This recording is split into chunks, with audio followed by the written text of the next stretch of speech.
Ayan oh, kita nyo yung lata. Though malapit lang siya, nasa 2 meters, pero talagang makapal na lata na po ito. Mas makapal pa ito sa lata ng sardinas, pero talagang bumutas. Using the rubber ball lang, no? Rubber ball lang yung ginamit natin. Good morning guys, this is Fifth Generation Hobby Shop and welcome to another unboxing and testing. Welcome po to another vlog. Shoutout po natin Sir Leovani. Okay, so ngayon meron tayo ditong T4A TR50L Laser Gen 2 Black. This is T4A Training for Engagement Caliber 50 CO2 powered 13 joules TR50 with laser revolver by Umarex. Ayan, CO2 powered caliber 50 Gen 2.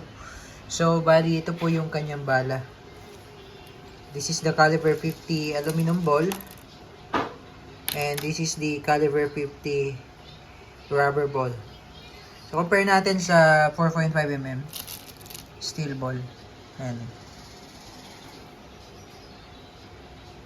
Ayan. Napakalaki. Ayan. Yung rubber ball and this is the aluminum ball. Ayan. So itong dalawa na to, ito po yung bala ng T4A Tactical Revolver TR50 L. Ayan. So buksan natin.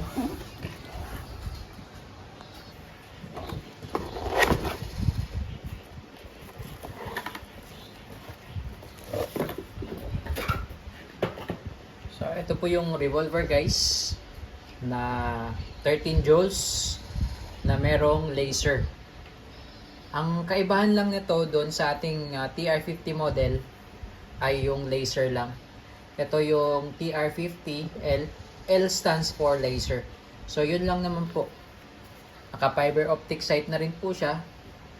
Front and rear. Ganun din po, 6-rounder. Tapos meron din siyang standard 21mm rail pati dito sa ibabaw under rail, you know. Ito yung kanyang magazine na 6-rounder rotary mag. Ito yung quick pursing pressure indicator pin. Ito lang po, yung laser lang po ang nadagdag. Ayan. So, ito yung switch. Ito yung switch sa laser. Yan, makikita nyo po. Push. Pupush nyo lang po yan. Sa kabila, ganun din. And push. On and off. So, yan yung on. So, yan naman po yung off.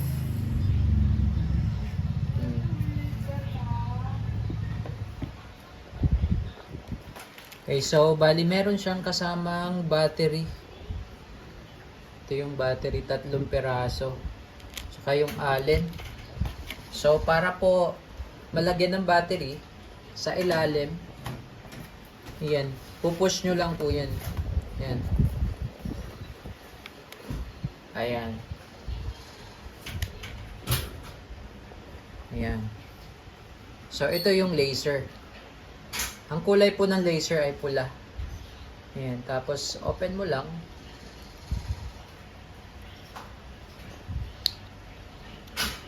Ayan. So, dito po ilalagay yung 3 battery. Hindi ko makakita kung anong size eh. Napakaliit kasi ng parang LZB. Di ko maklaro. Basta maliliit. Ayan, so ito yung pinaka-capsule niya, no? Doon sa laser. Tapos, yan, insert mo lang siya dyan. Yan, removable naman yung laser, ay yung capsule. So, ito lang yung switch. Baga yung pupush mo lang siya, ayan, umangat siya, diba?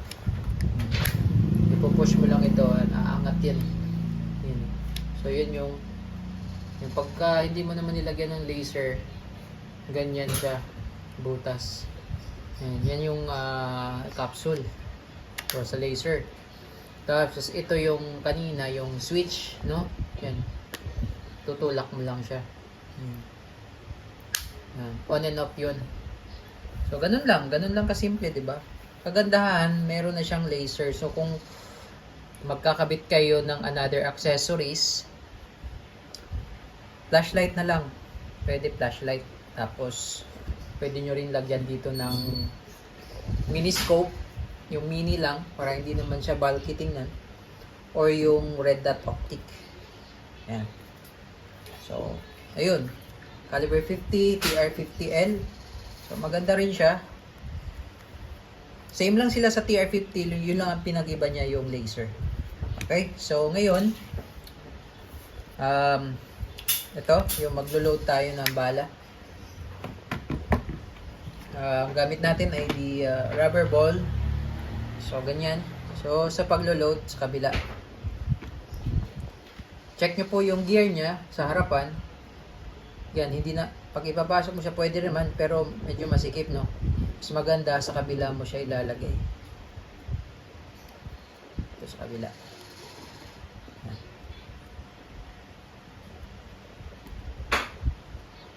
Sa aluminum ball, ganun din. Dito rin sa kabila. Kumbaga sa likod. Ayan. Okay.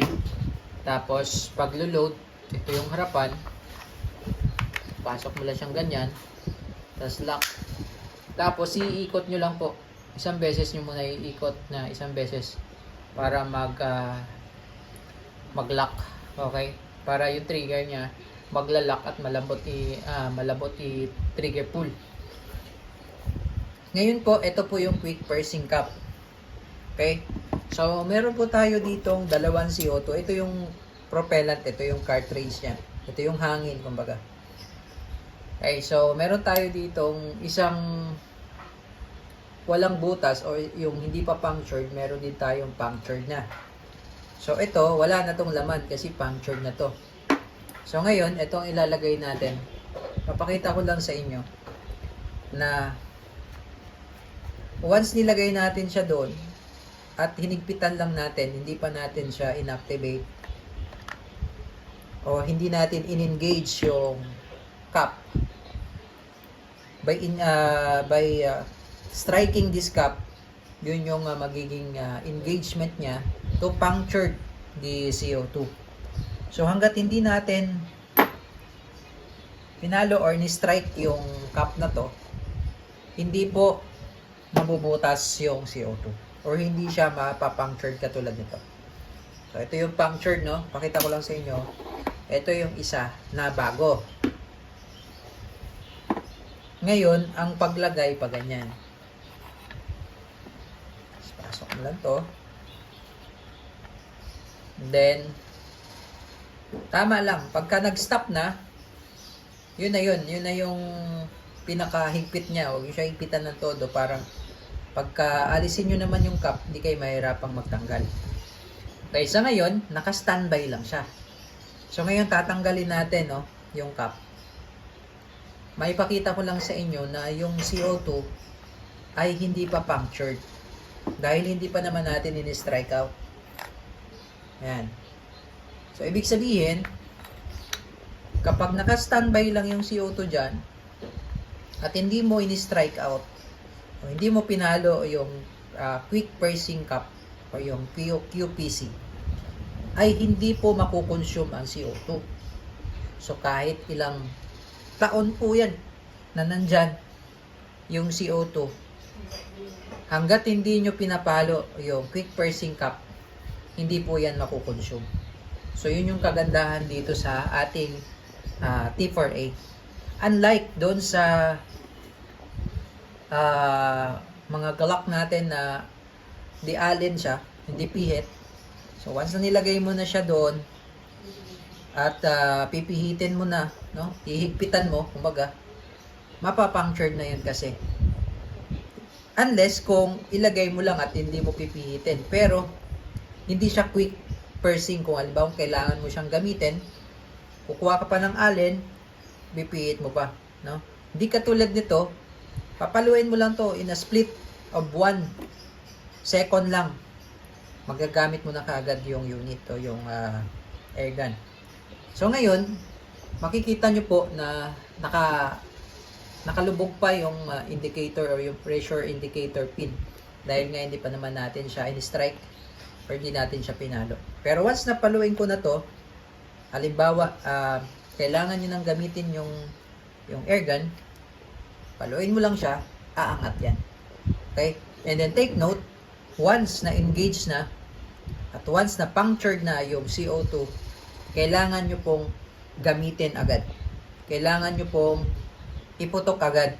Huwag nyo pong hahayaang merong pressure sa loob sa matagal na panahon kasi iba po ang mechanism nitong T4A. So hanggat maaari, kung hindi nyo naman kailangan gamitin, huwag nyo na siyang i-strike. Pero pagka once na in-strike nyo na, kailangan i-consume nyo po yung CO2, kailangan pong iputok bago po natin i-release. Huwag nyo pong i-release. So, pag i-release kasi nito, counterclockwise, pag i-release nyo na po yung CO2, huwag nyo pong i-release ng marami pang pressure. Okay? Kailangan po, mahina na yung hangin bago nyo siya i-release. Okay, so simple lang po. Kapag gagamitin nyo na, paluin nyo lang, aangat yung pressure indicator pin. So, parang ganito po. Yan. So, once pinalo mo na siya, aangat na siya. Okay, so, and ready to fire na po yung ating airgun T4A TR50L. Okay, testing po. TR50L, chambered in caliber 50 rubber ball. Okay. At pag nilagay nyo yung chamber, huwag nyo pong kalimutang iikot isang beses. Okay. Now, ready to fire and firing. Okay. Honestly speaking, malakas po talaga yung tunog. Okay. So, using the rubber ball at yung tinira natin yung makapal na lata, tingnan natin yung damage. Okay, so ito yung damage. Medyo malapit lang ako sa target. I'm about 2 meters away from the target. Pag malapitan, tingnan mo naman yung damage. Though hindi siya nag-through and through. Ito kasi yung mga dating ano yan, taba. Though hindi siya hindi siya lumabas dahil yung rubber ball. Pero tingnan nyo naman po yung nangyari sa lata. Okay. So effective 5 meters. Effective pa yun. Yan, ganyang kalayo. Okay, so ubusin natin yung bala. Tingnan natin kung ano mangyayari sa lata. Okay, so we have 5 rounds to go. And firing. So, imagine that. See that, guys? Yung takip o lumipad. Ganong kalakas ang baril na to. And using the rubber ball, or you can also use the aluminum ball caliber 50. How much more yung aluminum ball? Medyo makati-kati na yun.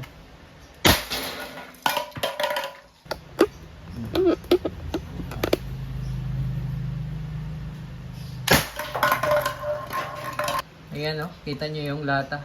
Though malapit lang siya, nasa 2 meters, pero talagang makapal na lata na po ito. Mas makapal pa ito sa lata ng sardinas, pero talagang bumutas. Using the rubber ball lang, no? Rubber ball lang yung ginamit natin. Ayan, no? Kita nyo yung lata. Though malapit lang siya, nasa 2 meters, pero talagang makapal na lata na po ito. Mas makapal pa ito sa lata ng sardinas, pero talagang bumutas. Using the rubber ball lang, no? Rubber ball lang yung ginamit natin. How much more pa kaya yung aluminum or yung steel? Kasi meron pang steel ball nito. Medyo mabigat na yung steel ball. Mas effective yung aluminum at saka yung rubber ball. Though meron pa nga tayong ibang bala nito, yung Devastator at saka yung Dis-50. Nga lang wala na tayong stock. Bestseller natin yun. Okay? So meron pa ata itong bala. Ubusin lang natin.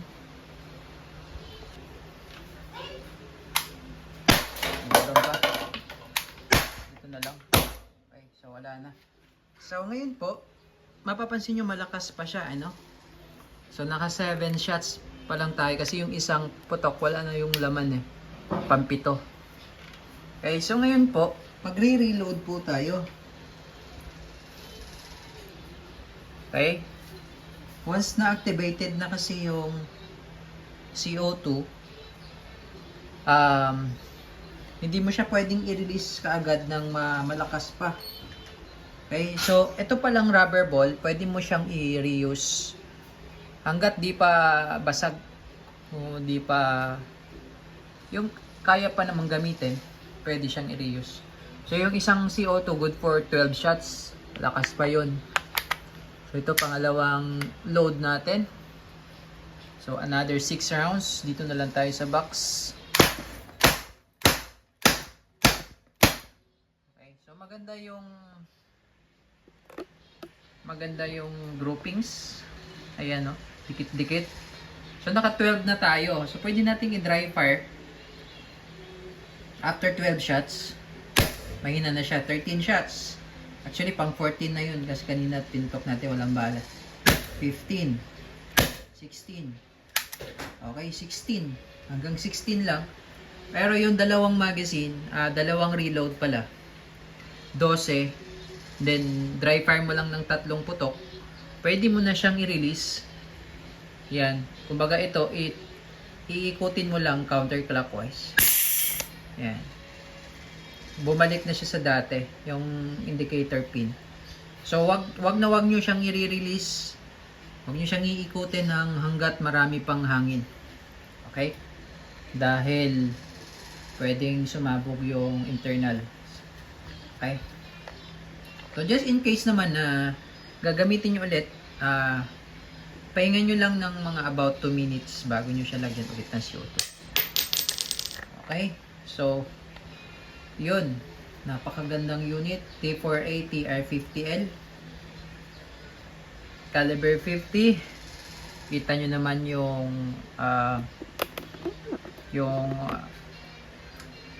damage. Kita ko lang ulit yung lata.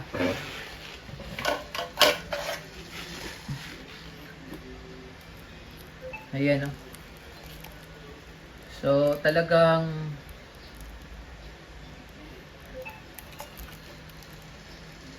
nawasak. Yan. PR50L revolver.